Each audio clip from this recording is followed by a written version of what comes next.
Hello and welcome to Sanjeev Kapoor's Khazana. Today I'm going to share with you a recipe which is called Pavbhaji. Now you must be saying, what is Pavbhaji? It's such a common dish. But today I'm going to show it to you with sprouts to make it a little more healthy, and because many children don't want to eat their vegetables as sprouts. This is a very easy and instant recipe. So first of all, what we need is chopped onions, tomatoes, and the main dish, that's the sprouts, boiled and mashed potatoes, chopped capsicum. This is optional if you want to use it. Butter, because it's Pavbhaji, so butter is an important ingredient. And not to forget the oil. Red chili paste, Pavbhaji masala, ginger garlic paste, red chili powder, salt to taste, coriander leaves, lemon. Since it's the healthy Pavbhaji, we are using whole wheat pav. So first of all, we'll start with the oil.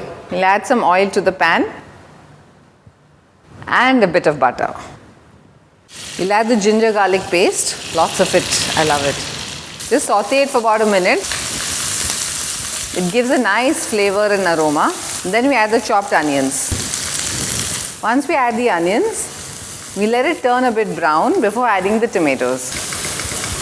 As soon as the onions are a bit brown, we'll add the tomato or the tomato puree. In Pavbhaji, you need lots of tomatoes. If you see at any vendor or anything, they put, it's nice and red in color, so lots of tomatoes. And now it needs to cook for about 4 to 5 minutes. We can add a bit of the spices till then. Salt, red chili powder, just a bit because I'm going to add the red chili paste, which gives a nice red color. You can add tomato paste also instead of tomato puree. Once the tomatoes are cooked for a couple of minutes, we'll add the remaining vegetables. The capsicum first, just a little bit. Chana and beans, the moong sprouts, you need to boil it before adding it. So once they're sprouted overnight, or 2 nights maybe, then you boil it before you add it to this Pavbhaji. And of course the potatoes, the boiled and the mashed potatoes. We'll add some water and let it cook. Don't forget to stir it in between. Once we add the water and it's cooked for a couple of minutes, now we can add the Pavbhaji masala, the flavorful Pavbhaji masala. I just love this recipe. My kids love it, and every Tuesday, because we're supposed to eat vegetarian, so then it's a standard rule, we have Pavbhaji, so I have to keep thinking of variations to the normal Pavbhaji. This is really yummy. The moment we add the Pavbhaji masala, you get a nice aroma out of this. Now we'll just let it cook for about 4 to 5 minutes. Now you can see the vegetable is nice and cooked. Just turn off the gas. Since the sprouts are a bit crunchy, we'll just run a hand blender through it. And since this is a non-stick pan, I'll just transfer it into a glass bowl or a steel bowl, up to you.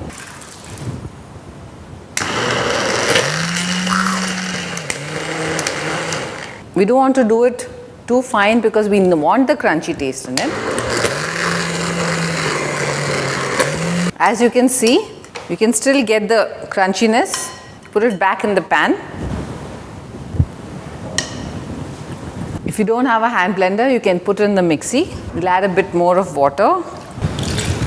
Just a little bit more of water, and now let it cook for another 4 to 5 minutes. You can see now how well it's blended. I really like this because the kids eat a lot of vegetables in this form. They don't even realize what they're eating. You need to make the dishes very tasty for the children, even for elders. Why not? You can reduce the butter or the oil quantity if you want for people who don't want to eat butter.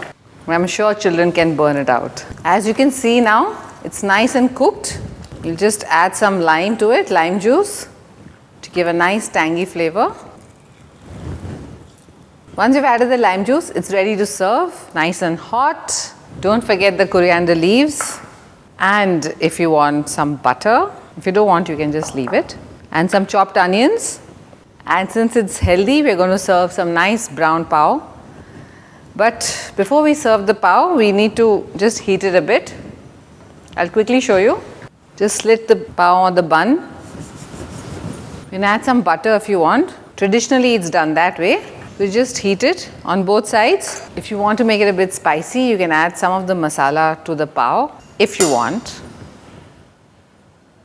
And then heat it. You need to add lots of butter like most people do, but I'm being a bit conservative. So nicely heat it from both sides and from the inside. Now, isn't this yummy and healthy? I hope you're going to try this one.